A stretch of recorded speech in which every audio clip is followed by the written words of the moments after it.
In this video, I'm going to show you how to log in RCG Markets. Now, the first thing you have to do, you want to go to their official website, which is rcgmarkets.com. And then on here, you want to first, of course, sign up, because if you don't have a registered account, you will not be able to log in. So click on sign up first and click on the register.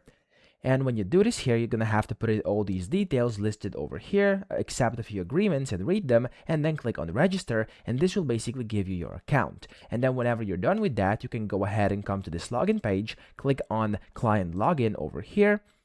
And then there we go, this is the login page. This is where you put in your email and your password you used upon registering, upon signing up. You can click on the login over here, and then what's going to happen is you're going to get access to this dashboard over here, which is basically the dashboard inside RCG Markets. And this is where you can then go ahead, select trading accounts, create new ones, start trading, etc. So that's how you do it. I hope this video helped you out. If it did, please subscribe to the channel and help me out as well.